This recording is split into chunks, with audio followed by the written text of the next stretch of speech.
Welcome to the Hybrid Real Estate Professional Podcast, where we dive deep into the intersection of career, family, and finances. Learn the mindsets, tips, and strategies to help you on your personal journey to build a life of abundance and purpose for you and your family. Now here's your host, Aaron Amin. Welcome back to another episode of the Hybrid Real Estate Professional Podcast. Today I am joined by Cam Cooper. Cam is only 29 years old, but has already had a storied real estate investing journey. He is a true hybrid real estate professional. He works by day as a data analyst for AT&T, where he has a storied career already. He also has house hacked. He has helped run investment meetups in Atlanta, where he lives. He's just got his license to be a loan originator. He has worked with several other prominent real estate investors, and his journey is nothing short of fascinating. I'm really excited to have you hear this interview. So let's get into it. All right, welcome back to the Hybrid Real Estate Professional Podcast. Today I am joined by Cam Cooper. Cam is a friend of mine. We are in Action Academy Mastermind together. We got to talking a few weeks ago. It was actually the first conversation we ever had, and we had so much in common that I figured I had to get him on the show right away. So Cam, I would love for you to just kind of introduce yourself in your own words and tell us a little bit of what you're all about. Yeah. So my name is Cam. I live in the Atlanta area. I've lived here for about 6 years. I kind of first dipped my toes into real estate investing back in 2021. I'm a 3-time house hacker. So that's when I first got started in 2021 with the kind of rent by the room strategy in Atlanta. Since then, I've done a couple of house hacks. I've gotten really involved into the Atlanta real estate investing meetup here. It's one of the largest bigger pockets free meetups in the Southeast. I think it's the biggest in Atlanta.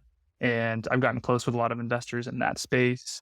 I still work full time as a data analyst, but on the side, I've pursued a couple of other opportunities in real estate. I've made a couple of courses. I did a small group coaching program through the meetup, helping folks get into their first house hack or first investment property. Kind of went through the entire process. It was a 12-month course. And then I also, earlier this year, I worked closely with Ziana McIntyre on creating a medium-term rental crash course for folks who are trying to get into the medium-term rental space, whether they were already short-term rental operators and trying to hybridize their business, or if they wanted to just learn more about the kind of the growing industry in real estate investing in there. So that was cool. That was like an 8-week course. It was cool to work with Ziana, who had just wrote her book on medium-term renting. I had some experience with the course that I had made for the meetup, and she needed somebody to kind of manage that while also promote her book. So that was really cool. And then just recently, I just got my MLO licensure to become a mortgage loan originator in Georgia. So kind of the goal there is to work closely with some other realtors in the Atlanta area to help folks, especially in this time when it's particularly difficult to get financing and purchase a home when affordability is pretty low, help folks get into their first house hack or next investment property in the Atlanta area. So I kind of slowly waded deeper into the real estate investing water through a couple of different avenues, but I love it so far. It's become a big passion of mine since COVID. So yeah, I'm excited. It's been cool to kind of mend those two, the W-2 and my real estate investing journey too. Cam epitomizes what I like to call a hybrid real estate professional, right? He's got 5 or 6 different hats that you named there. There's quite a few terms that I want to just make sure we unpack there. So we talked about house hacking. You talked about midterm rentals. You talked about some of the group courses you ran. You talked about mortgage loan origination. So maybe we kind of take those in order. And I think most of my listeners probably know what house hacking is, but why don't you give them a little explanation of what that is and how you found it to be so powerful that you wanted to repeat it over and over again? Yeah. So I guess, as you guys probably know, house hacking is when you're renting out a component of your primary residence where you live to generate a little bit of income, maybe offset or completely eliminate your mortgage payment through renting of other parts of the home. In 2020, a handful of my friends in Atlanta, before I even got into the meetup or the real estate in general, they were buying homes right around the same time. And I was like, don't really want to miss out on this low interest rate opportunity. I never really listened to any Bigger Pockets or read any of those books. So they all bought at the end of 2020, and I kind of jumped in on the party in April of 2021. I knew that once they had purchased their homes, I started to listen a little bit more into Bigger Pockets. They had kind of turned me on to it. And that's when I found Craig Kurlop, read his book cover to cover twice. And I was like, this is exactly how I want to get started. And so that's what I did. I bought a 4-bed, 3-bath in Atlanta that they had converted the carport into kind of like its own little studio. So I lived there and I rented out the other 3 bedrooms. And then that was nice. I found all of my tenants through local Facebook groups. I got really lucky because they were all cool young guys, kind of in a similar stage of life as me. So it went really well. And I was like, okay, this really isn't too bad. So I ended up buying an investment property with a partner in December of 2021. Kind of went through a bit of a gnarly eviction process, cut my teeth really early in my real estate journey. Shortly thereafter, renting it out. I bought it in December. I had to unfortunately start the eviction process in March. And after kind of going through that process, the house hacking strategy had worked, and I had come to an agreement with my partner that I would move into the house, kind of rent by the room, give them the proceeds, kind of work out a deal where they would still maintain equity, and we wouldn't make as much money on it through the house hack, but temporarily kind of re-stabilize the property. I lived there for a couple of months. Now that's fully rented out by the room. And then back in June of this year, I purchased my 3rd house hack, which I bought it with the intention of using it as a medium-term rental. So it's a single-family home, 3-2 upstairs, 1-1 downstairs, fully renovated. I think the person who had owned it before had owned a couple of rental properties. So it was definitely like Airbnb ready to go. So I knew that I wanted to medium-term rent it after getting really close with Z and some other folks in the medium-term rental space. And it was perfect because I had my area upstairs. There's a full kitchen downstairs. So that's kind of the path that I took. I furnished it. And then I got my first tenant, my first travel nurse tenant, who works at a local hospital network here in Atlanta over Labor Day weekend. So they'll be here through Thanksgiving time. But it's been really cool to eventually, I guess I should say, I want to eventually hybridize this house that in the fall and winter season, I'll medium-term rent it. And then spring and summer, I'll try to short-term rent it to see if I could change some of the revenue numbers, bring it in the high season. Eventually, the long-term play with this house, I've gotten close with somebody named Ruben Kanya, who's a medium-term rental guy here in Atlanta. He works closely on the insurance contract side. So I want to eventually furnish the whole house, move out, and then rent the entire home out as a medium-term insurance contract play. Awesome. So for the uninitiated, a medium-term rental is typically between a 30-day or a little longer than 30 days. So greater than 1 month lease term, and usually up to about 6 months. So the 3 kind of standard segments of a rental are long-term, which are like the 12-month plus leases, the midterm, like I just talked about, and then short-term, which would be Airbnb. And so it sounds like kind of your plan, you've navigated at different times across all 3 of those. And even your plan in the current house that you're sitting in, you might utilize a little bit of all of them. Is that right? That's right. So the other 2 homes are currently rent by the room, long-term rentals. Each room is on an individual lease. And then this one is medium-term. Yeah. So it's a 13-week, 90-day stay based on the contract that the nurse has. Yeah. And then eventually, hopefully turning at least part of the house into a short-term rental while I'm still here. And that's really smart. The idea of partnering with insurance companies who need to place people, presumably maybe they're displaced from something that happened to them at their other homes. Is that right? Or is there a different part of that strategy too? That's pretty much it. So you partner, these insurance providers work with housing specialists who it's their main job to work with displaced families to basically find them essentially a like for like. So if they were a larger family, maybe 4 or 5 folks in the home, and they live in a 4-bedroom house, the insurance provider wants to provide them with another 4-bedroom house so they don't have much of a change in their lifestyle. So that's kind of why I bought in the area that I did. I'm close to a handful of hospitals, large hospital networks, and then it's also, there's some relatively good schools in the area that I'm into. So the long-term goal. And so for all 3 properties, did you buy with owner-occupied financing?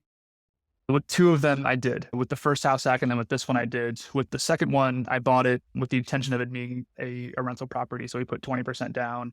We structured the partnership with my partner. They kind of brought a large percentage of the down payment, and then I kind of managed it through the ups and the downs of I managed the day-to-day. They don't live in the Atlanta area. And yeah, so then these other two, I used 5% down conventional. Mm-hmm. That's amazing. Yeah. For those who have the flexibility, I didn't really learn about this whole trick of just stringing together a bunch of house hacks until I was starting to settle down with my wife and having an eye towards kids. So I did a different type of house hack in my scenario where we bought a house to live in and then we eventually moved out of it, but kept it as a rental. So I still call it a house hack, but it's a little different than buying. Yeah, I guess technically that would be more of a live than rent. Mm-hmm. You can call it what you want, right? But the idea is that you buy a house with owner occupied financing, which has better interest rates and lower percentage down payment. And then that lower monthly payment allows you to make better cash flow and also just keep more of your money in your pocket. So it's incredibly smart. So how did the first eviction, if you're not too scarred from the story, can you tell us a little bit about that, how that played out? Yeah, it was a difficult time going through it at first, but I love talking about it because I feel like it's not something that a lot of real estate investors, at least who are trying to get started, really talk about, or they're not really familiar with a lot of the process. One, because it really varies depending on what municipality you're in, whether it's the county or the city that handles it. But I guess I can just quickly give you the highlights or maybe the lowlights of what happened. Closing the property December of 2021 with I got under contract around Thanksgiving time, which is kind of a hack if you guys are trying to purchase a home in the wintertime. A lot of times there's not a lot of buying and selling activity going on specifically during the week of Thanksgiving. So we got in, so we were the first people to see the house. We thought it was great, put in an offer, and it was even back in 2021 where it was a pretty competitive market. We were able to, it was a competitive advantage to put in an offer at that time. Anyways, we closed in like the middle of December.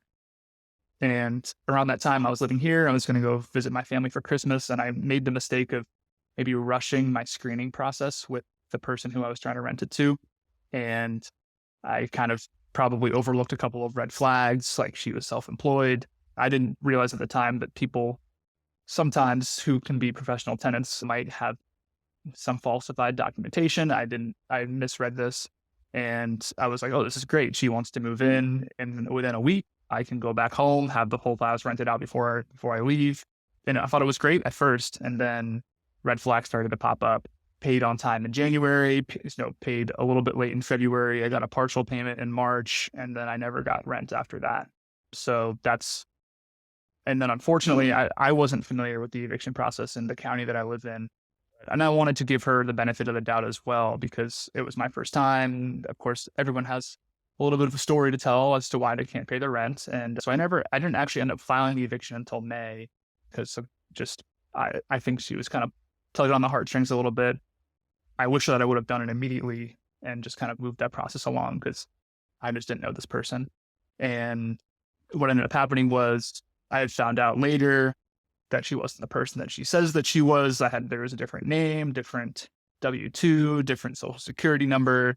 I looked up her actual name when I found out. I had gotten in touch with a previous landlord. She had given me, when you go through the application process, you want to get references from previous landlords. That person was not who they said that they were either. So I actually got in contact with their actual previous landlord. He said that she did the same thing.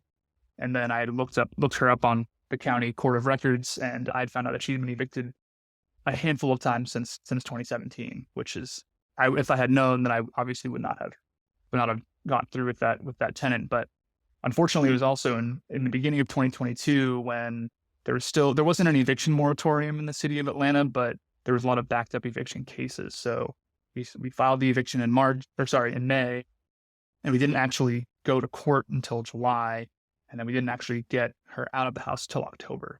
So that was a lot of missed rent, a lot of lost income potential there. So that was part of the reason why we kind of came to that conclusion with my partner that maybe it'd be best if I moved in, restabilized it, fixed up some of the issues with the house, and that ended up working out for the best anyways. Wow. And how did you figure out that it wasn't her real name? That is wild. Well, she had given me, she's like, this is my name, but I go by this. And I looked her up on Facebook, and she had an account with that name, but then I looked up other people. I didn't realize this, but like other people were living in the house too. Like her mother was living in the house. She had kids who were living in the house who were over the age of 18. And I had just kind of pieced it together. I found out that her mom had been evicted a couple of times. And then I just kind of searched her last name in the city kind of records. and I found out her real name. I found her doing some kind of like, you can use websites to kind of find people's information. And I found that out. I looked that up, and that's kind of when I realized that I had been had. And thankfully, I was able to find out her previous landlord too through property records and stuff like that. And he gave me a lot of information about the process and kind of how he went through it. And it was a little bit of digging and researching, but it ended up the time that I finding it. You hope stuff like that never happens, but at the same time, if you're planning to be in real estate for a long period of time, things like that are inevitably going to happen. You, I'm sure, learned a lot from it about how you screen people. And obviously you learned about the eviction process, lessons you would hope you don't have to learn, but nonetheless, you're probably better off for it now, having gone through that, and you make a couple tweaks to your process. And it sounds like you even turned it into an opportunity where you ended up moving and, like you said, stabilizing it. So when you moved in, did you end up refinancing it as an owner occupied? And so I didn't actually. What I ended up doing was, because at the time, by the time that I had moved in October, rates had gone up pretty substantially. I think by the time that would have refinanced, the rates were in November of 2022, they were right around 7%. And I had locked this one up at like 4.25. So it didn't really make a ton of sense at the time to refinance, but at the same time, I was a little bit gun shy. I was like, I don't really want to, especially right now, refinance doesn't really make sense. I don't really want to rent this out to a single family right now. And I bought it with the ability to flex it into a house stack if I wanted to, or at least rent by the room. It was a 4-bed, 2-bath house with kind of 2 separate living areas. So that's what I ended up doing. I was like, in the case where maybe one tenant who rents a bedroom doesn't pay their rent, I could still not be totally out of all the revenue for that month. So that's what I ended up doing. And that ended up being more lucrative of an option too in the long run too, because you can kind of command a little bit more rent that way. So do you have fun putting on your problem solver hat, like navigating these situations? Like, obviously you're very creative. You've been able to, each house you've had, you've used in a different way, you financed in a different way, you partnered, you navigated this choppy water with this tenant. Did you have fun with it, even in the rough times a little bit? I would say that initially I didn't, because there were some other things that happened at the house. Unfortunately, the house was flipped. So there were a couple cosmetically really nice inside, but there were some system issues that were maybe ignored by the previous owner, right? So there were some things actually that I knew from the inspection that would have to get replaced eventually. Like I knew the HVAC system was old, probably past its lifetime, and that would have to be replaced within the first 2 years. But some things like I just wasn't prepared for, just that you learn through the process. Like I didn't do a sewer line inspection, and that failed within 2 months of me owning the property. So some of the things that came up, like the water line failed, of course, on Christmas Eve, right? Like these things happen when you least are prepared for them. Had to replace the AC. So there were a couple of major capital expenditures that I kind of had to be flexible and figure out. And at the time, I was just not prepared on how to kind of handle those emotionally, I would say. Financially, I was able to figure them out, like 0% interest credit cards and like financing with low interest debt, things like that. And those have been fine. But at the time, I think it forced me to kind of like remove the emotion from the situation, treat it like a business, and not get so caught up in the interpersonal issues that kind of come up with those things. So it definitely forced me to be creative and treat it more like a business and not get so emotionally tied up with the folks who are living there. So that was definitely the biggest thing. And now I feel a lot more equipped to handle it that way. And now when things pop up, which they inevitably will at some of the other properties, it's more fun to be like, hey, how can I quickly resolve this and get this restabilized? So what you're saying is your portfolio is entirely passive. Absolutely not. I wish I could say so. I feel like I entered the real estate space, house hacking, thinking that it would be the most passive way to kind of jump into the space. And when you're house hacking, it is a little bit more passive than strictly an investment property that you have to kind of drive by and check up on regularly. This situation, it was an investment property. I didn't live there. I had to kind of drive over there every once in a while. Thankfully, it was close. But that was definitely that time when there was a single family living in there was by far the most active out of any of my purchases so far. But like I said, definitely still, even when I am house hacking and I'm living in the house and there's issues that are happening here, still not totally passive. I don't think there's any real estate investing short of maybe, putting some money in it as a limited partner in a syndication, but any direct ownership, even if you're a partner, equity partner on another project, there's some level of mental overhead or involvement that's going to be fun. But with that, obviously comes additional upside and amazing benefits. Otherwise, none of us would do it. That's right.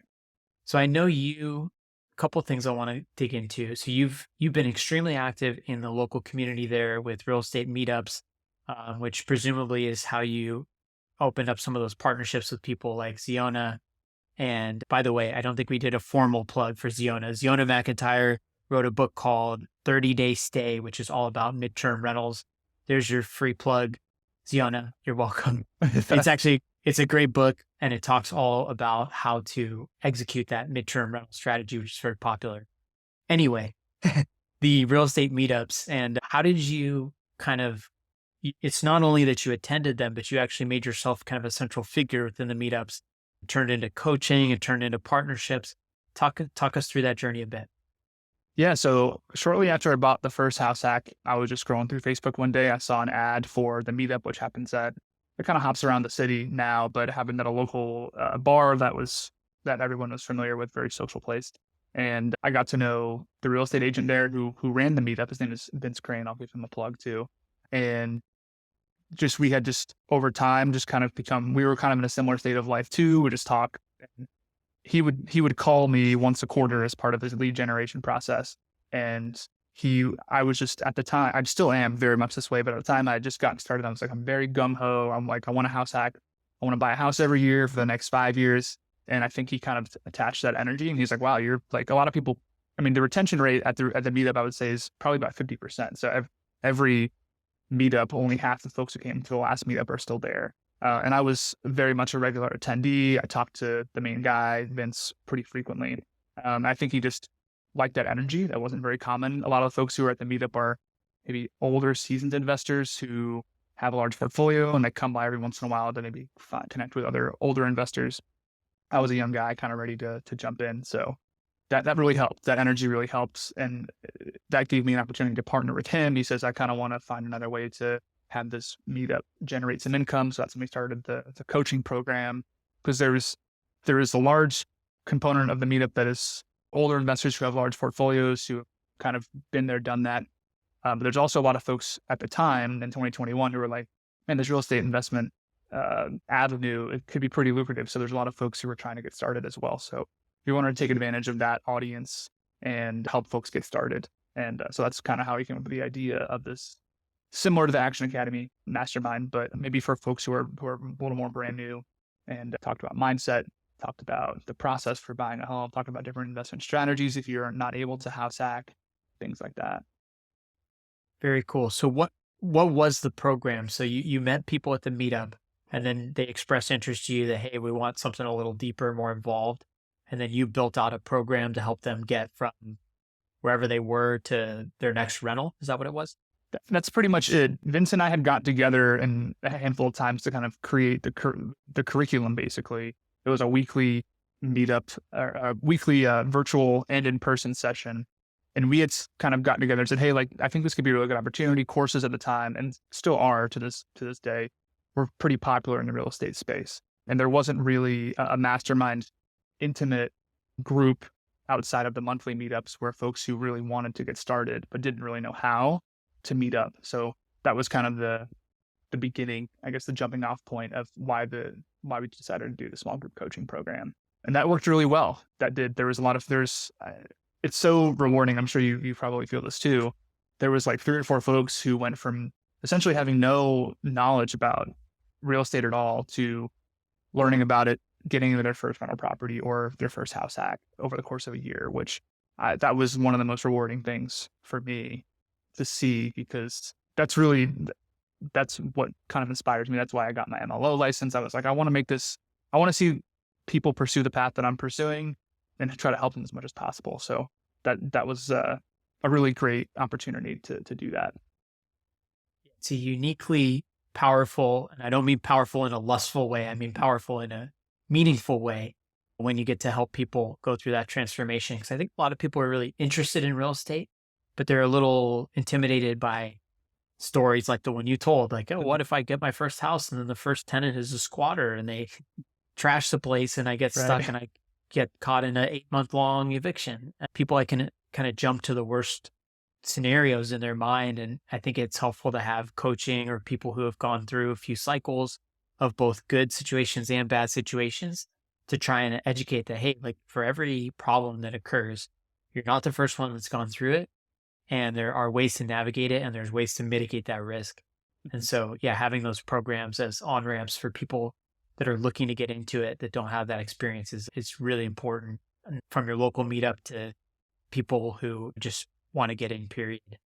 I would say sometimes in a way, when I got started, I wasn't nearly as educated as some of the folks who are in the meetup now when there's access to podcasts and things like that. I had just seen my friends do something similar. So I was like, I kind of want to do this. I think had I known more, I might have been a little more gun shy, at least getting into the first one, but it was a relatively low risk way to get started. And I think knowing what I know now, I feel super prepared for anything that pops up in my way. But it's kind of that balance of like, I want to educate folks. I want to tell folks the risks, but also like, it's really not as bad as you think. Like once you get started, you kind of activates the problem solving component in your brain and you'll figure it out. And just telling those nightmare stories and the horror stories are they're not intended to scare you. They're intended to be like, here's the risk, but here's how I figured it out. And here's how it's not really as scary as you think it is. I have a friend named Dan who's actually coming on the podcast very soon here. And he ran a podcast that was originally called the Resilient REI Podcast. I don't know if you've heard it. I But think I it have. spun off and now he changed it and it is called Landlord Horror Stories. And the entire purpose of the podcast is he finds people who have gone through some pretty gnarly stuff with their properties and they give the whole 20-minute deep dive rundown about, it really follows the arc of a whole story, right? Like you're 10 minutes in and you're like, oh my God, when is this going to stop? And I asked him, I was like, what on earth are you thinking we're going to scare away all the investors?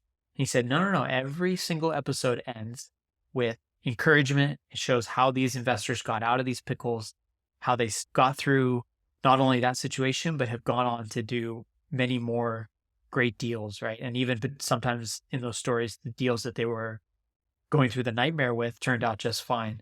And said when you said that, that reminded me of, how, yeah, like for every horror story, there's usually a flip side and there's a lot more good than bad, generally speaking, especially if you go over a long enough time horizon. So tell us about the MLO, like what made you do that and how exactly does that help other people? Yeah. So MLO is mortgage loan originator. So they're basically the person who creates on behalf of a lender, creates relationships with potential buyers, walks them through the home buying process, lets them know, kind of negotiates on behalf of the lender rates and terms of the mortgage that somebody would be looking to take out. And they're kind of the face that you work with as a buyer if you're trying to pursue a mortgage. I'll admit, part of the reason why I wanted to get my MLO is I do have very much of an interest in eventually having a more active income related to the real estate space. Also, I'm carrying 3 mortgages in my personal name. So I have a pretty high debt to income ratio, right? I have these 3 mortgages I have to pay every month, and I needed to increase my income in some way outside of the rent that I get and outside of my W-2 income to allow me to buy more homes down the line, right? So part of it was that. Part of it was like, if I want to make the next step, I need to generate a little bit more income. Kind of want to parlay that with growing my network in the Atlanta area. I really, really do want to help folks, especially now, try to find affordable ways to purchase a home, but also working closely with Vince Still, who runs the meetup. We have about 3,000 people in the Facebook group, and that really translates to about 100 or so folks who come out once a month, or every month, I should say. And that's a pretty big audience for folks who may not own a home, maybe looking to buy a home. So we kind of translated the existing small group coaching program to a first-time homebuyer seminar.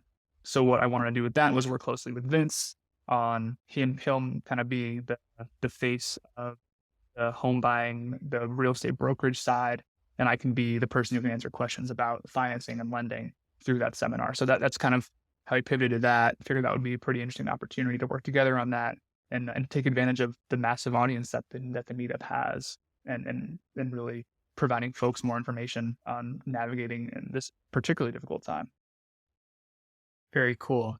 So you get licensed to originate loans, and then would you have to work for a bank or a mortgage broker company? Like how does it work? Yeah, that's exactly it. So I took a 20-hour course in August. I just sat for the exam last week. I passed, and now I'm in the process of working through the licensing system, the national licensing system, on getting credit and background checks, things like that. And then the next step is getting what is in the lending space called getting sponsored by, it's essentially getting employed by a lender or a broker. And depending on, there's different avenues you can pursue, whether you want to go with the lender side or the broker side, depending on how close you want to be to the actual financing itself. But that's the next step. So the reason, and I guess kind of going back to the home that I just purchased, part of the reason too that I wanted to become an MLO as well was when I bought this house, not only were rates high, I owner occupied loan, it was 6.9% rate, which is pretty high for owner occupied. Only 5% down, and home prices are pretty expensive here too. Inflated, not inflated, but higher than average recently. But my origination fee alone, just cash that I have that is going to closing that I couldn't really negotiate too much, was like $9,000. So I thought that was, for some buyers who are already on the fringe of maybe not being able to afford just the financing itself, just the mortgage every month, that would be prohibitively expensive to have to come out of pocket with that amount of cash at closing, right? Just to have somebody, that's money that's just going to the lender who may not even service your loan. So I was like, okay, there has to be a better way. And maybe that was a testament to like, maybe I can work with another lender in the future, but I wanted to see like, okay, for some folks, this is already very close to impossible. Like I want to make this not as impossible for people, right? So working with a broker who might have better, more favorable buyer terms. Gotcha. But in that scenario, would you then have to be sacrificing some of your cut or your margin in order to give those more preferred terms? I probably would, which is okay for me. I still have a W-2 job, which is nice. I want to, for me, it's more important that you provide good customer service, right? You want to give them a good customer experience, because that usually means that they'll probably come back to you in the future if they want to purchase another home. And that's kind of the idea, right? If folks learn more about real estate investing, about house hacking, they had a good experience with me, maybe they'll become repeat customers, right? So you're right. I would lose a little bit on the front end, but hopefully providing folks, making the experience a little bit less scary, making it a little bit more affordable, could kind of make up for that in the back end. Last question on this topic. Can you originate your own loans? I believe that you can. I have not done it yet, but I've worked with folks who are lenders and MLOs themselves, and they have done that in the past. So I have not done it yet. I intend on doing that when I purchase my next primary residence, but I believe the answer is yes. So by the same logic that a lot of investors choose to get their real estate license to save on commissions, in theory, we need to confirm this, that you could originate your own loans and save some money on that side too. Conceptually, I love this idea of turning a cost center into a profit center, right? It's like, this is something that's going to cost you money on every transaction. Instead, you've turned it into an opportunity where you can help yourself out, but also potentially help other people out. So it's a win-win, true win-win. 100%. I totally agree. And yeah, that's exactly why I wanted to get into it. I love it. Okay, so we made it about 35 minutes in, and we only mentioned your W-2 once, but I want to talk about that for a minute. So what is your current job? How did you get into it? And then what are some of the things that you've learned in your career path that helped you in your real estate investing journey? Yeah, so I work at AT&T. I'm a data analytics professional there. So I work closely with their wireless consumer marketing department. Whenever we have promotions, we run tests on how successful those promotions are running, and how I work specifically on the retention side of that side of the business. So I work on making sure that folks who are currently AT&T customers or wireless customers don't leave, right? And if they do think about leaving, like, how can we make sure that we can provide them with a rich enough offer so that they can stay? And usually what that means is I am spending a lot of time running analyses on like A/B testing, making sure that the thing that is out there in the market is actually working and seeing how that can reduce churn rates, like folks leaving AT&T to go to a place like Verizon or T-Mobile, right? So inevitably that means that I spend a lot of time making Excel workbooks and spreadsheets, Tableau dashboards, things like that. That's kind of a technical interest of mine. And through the process of getting more involved in the meetup and running these small group coaching programs, I've loved creating my own underwriting tools, deal calculators, looking at deals that other people have and saying, hey, like, does this deal make sense? Does this kind of pencil out?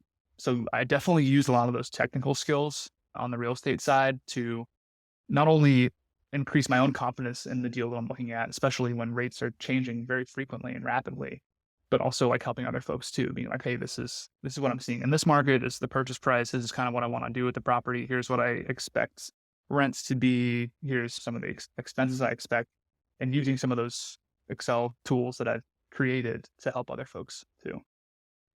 Awesome. Yeah, one of the themes in the show and just the stuff I write about in general is that I think a lot of people underestimate some of the skills that they have from either their current jobs or their previous roles or just different parts of their life that they might not be activating. And so I think, yeah, just you being so familiar with data and being an analyst by profession, obviously that maps over. There's no shortage of analysis to be done in real estate investing. And the more familiar you can get with underwriting and just numbers in general, the stronger it makes you. That coupled with the creativity that you've explained with how you navigated house hacking, short term, midterm, all this stuff, you've woven together quite an impressive journey so far. And I imagine it is probably only beginning. And so with that, what are you looking ahead to? What are some like longer horizon, further out goals?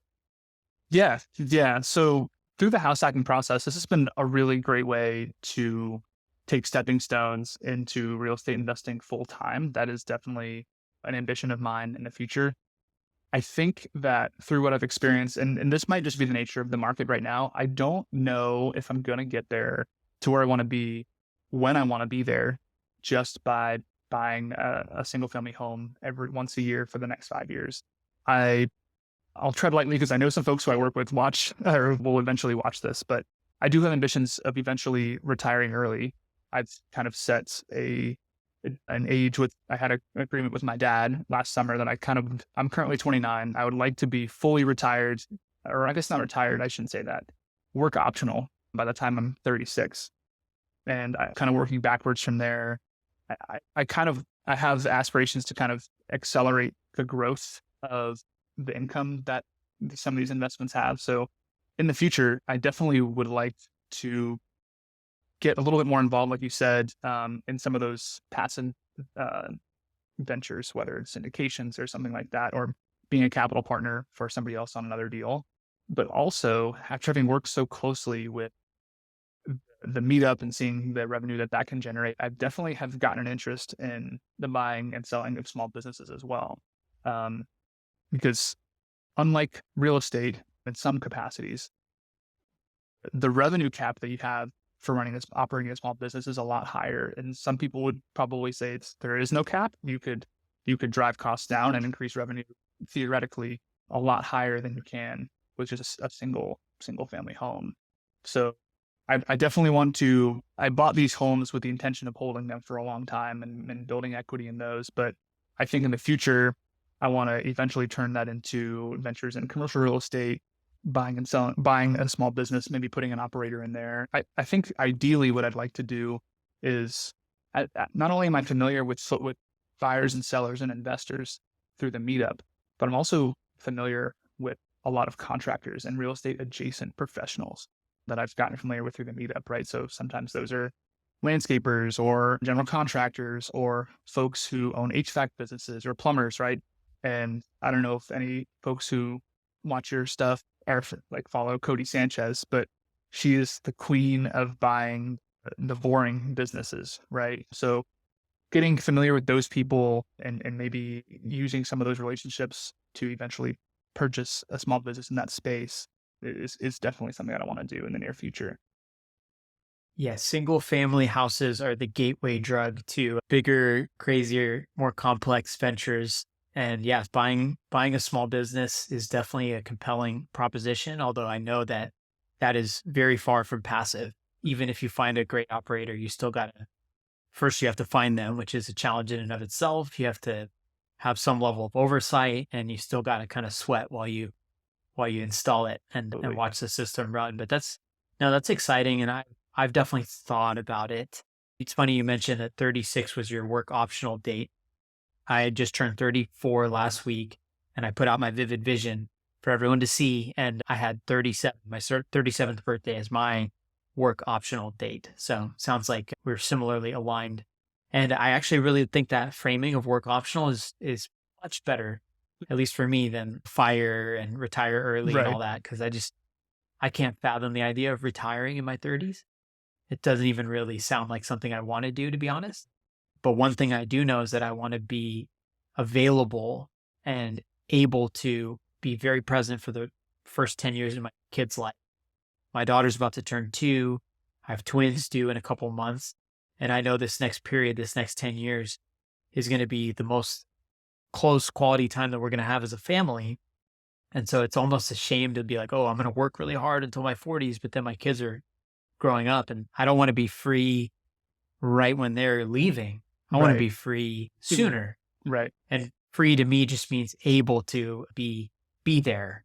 So I'm curious, like, do you have any does building and planning for a family like play into the math there of that like 36 time frame or how does that kind of factor into your vision if you don't mind my asking? Yeah, no, that's a great question. And that when I wrote mine, and I probably should be tweaking it now that I've made some changes professionally in my life. I wrote mine last summer and definitely some tweaking now. But that definitely was a main driver, a contributing factor to why I'm on this path, right? I also want to say I like work optional too. I know the notion of retirement, right? And like running away from your W-2 job. I love my team. I love the work that I do. I find it very engaging. My team is really awesome, a lot of young people. So I don't want it to come across as like, oh, I hate what I do and I can't wait to get out of here. And I just, like you said, the freedom to generate income, maybe without your complete involvement, is super fascinating to me. And my parents, I live in Atlanta, but my family kind of lives all over the Southeast. So I have to be very intentional about the time that I take and set aside to see them. And unfortunately, that's a little bit limited just by the nature of W-2 and things like that. My parents don't live in the same place as my two sisters do. So I have to be very intentional about the way that I see them and that I interact with them, because years can go by and you can only see them a couple times a year. And then it's the same kind of thing. But I do intend kind of parallel with that with my own family in the future. Yeah, I want to do the exact same thing that you talk about, right? Like I want to make sure that I can, the cliche, I want to be there for all the baseball practices and the ballet recitals and things like that. Like those are the things that you'll never be able to get back, right? And I want to make sure that I have as much flexibility during those crucial years that I would never ever want to take for granted. So that's definitely kind of, I didn't necessarily pick 36 with that in mind, but that's definitely a major motivator as to why I have that timeline. And I think too, part of it is part of why I probably should revise the vision too, is that 36 is still a little bit of a ways away from me. And I like that you mentioned kind of like that 2 to 3 year timeline. I think that I probably should condense that a little bit. I think I do have the propensity to maybe get a little bit, I could get complacent with that timeline. I'm like, oh, it's still X amount of years away, right? But I think you have that 2 to 3 year timeline, the nature of the vivid vision itself is definitely good enough time to kind of light a fire under you. At the same time, like give you a little bit of enough runway to kind of figure it out and pivot should you need. So I'm definitely going to take notes on that and potentially revise mine too. I love it. Yeah, I forget the exact quote, but there was something I read recently. I think it was Sahil Bloom, if who that is. He put out it was based on something that he saw on Reddit, but it said the only people that will remember you working late 10 years from now are your kids. Right. And the idea was that as hard as you want to grind and work and think that you're solving these big problems for yourself and getting ahead financially and all that, if it comes at the expense of the relationship with your kids, that is a far greater cost than whatever potential opportunity you might be pursuing. Now, obviously, there's extremes on both sides and there's a balance somewhere in between. But yeah, that was a pretty powerful sentiment. And then the vivid vision, since you and I have plugged no less than 10 people on this call already, that's a book by Cameron Herold. It's a really, really great book. And the concept is that you create a visualization exactly 3 years from whatever day you're writing it. So again, I published mine on my 34th birthday, and my projection was exactly how I'm going to be feeling, what I'm going to be doing, the state of my business, the state of my family, the state of my life on my 37th birthday. And it's a great exercise. It's very challenging because it's hard to say, but the whole idea is to place yourself in the present and start behaving like the person that you want to become today. And by doing so, you will manifest and actualize that vision. So it's a really great book. It's a great idea. The mastermind that you and I are a part of, that's basically step one, is to go through do the inner work and create the vision and put it out in the world, which is a very vulnerable thing to do. Like you said, I'm not always comfortable talking about my real estate in front of my employers, but I've gotten more so because I've realized is by sharing, people are actually interested. And a lot of people that I work with actually invest in real estate. And I never would have known it if I didn't say it. And a lot of great conversations, even partnerships, friendships have been struck up as a result of sharing outwardly what I'm aiming for. And I remember reading your vision when I joined the group, and it resonated closely with me too. So it's a great exercise. Well, Cam, is there anything else you want to tell our audience? Anything we didn't hit on? Not really. I guess one thing you had mentioned speaking to some of your coworkers and other people, maybe not even in the workspace, about what it is that you're doing. And something that I found that was really helpful for me, just a little maybe word of advice when I'm in the rooms, because when we're part of this mastermind and you go to a meetup and there's people who are one step ahead of you or 10 steps ahead of you. First of all, that's a very powerful thing, right? Surrounding yourself and immersing yourself with people who have done what you want to do 10 years ago or who are doing what you want to do right now.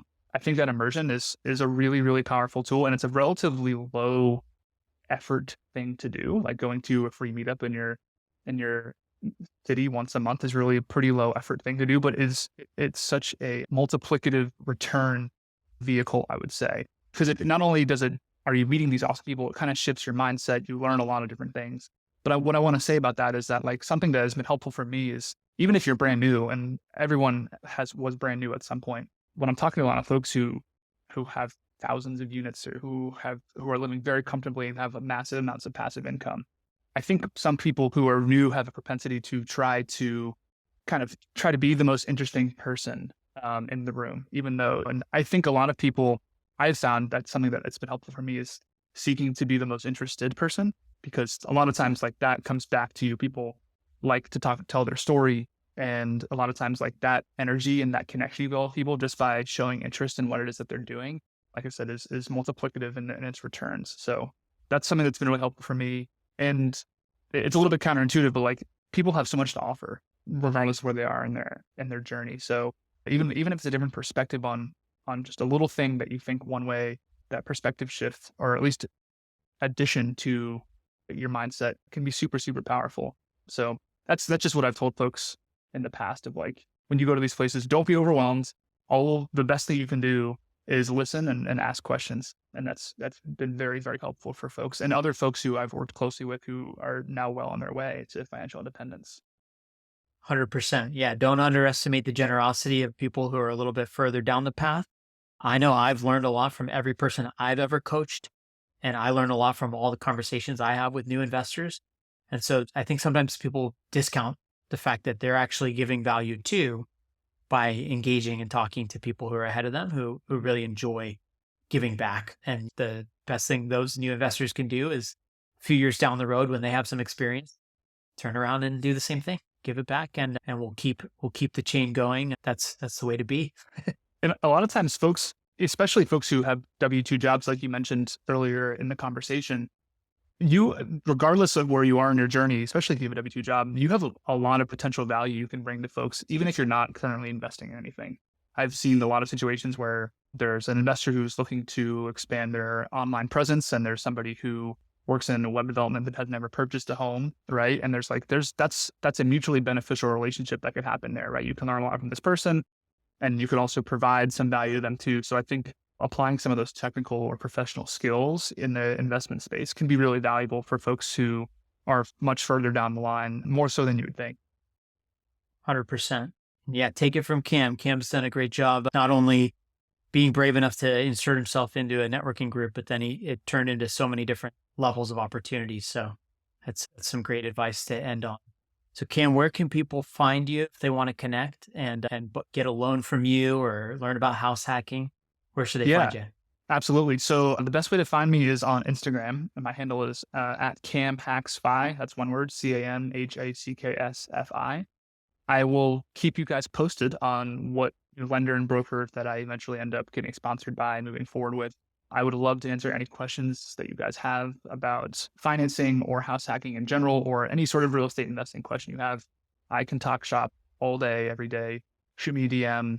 I'm happy to talk to you guys about that in any capacity. If you guys are in the Atlanta area and you watch the show, the Atlanta Real Estate Investors Meetup, we meet once a month, usually the fourth Tuesday of every month, fourth Tuesday or Wednesday, depending on the month. Feel free to shoot me a DM on Instagram. I'll send you the information on when to meet up if you're in the area. Amazing. Once the twins are a little bit past the infant phase, maybe I'll have to make a trip up to Atlanta on the fourth Tuesday. Absolutely. Well, I got family in Houston too, so maybe I'll swing out there and I'll drop you a line. There we go, man. Well, this has been really fun. Thank you so much for joining. You are, I believe, the fourth guest, so you're one of the early adopters. But I'm really grateful for your time and wish you all the best. Yeah, thank you. I love what you do with the show, man. I think that there's not a lot of folks who talk about it from this angle where it's kind of hybridized, trying to pursue real estate or any sort of investment while also maintaining their W-2. So big fan of what it is that the writing you put out in the show. So thanks for having me, man.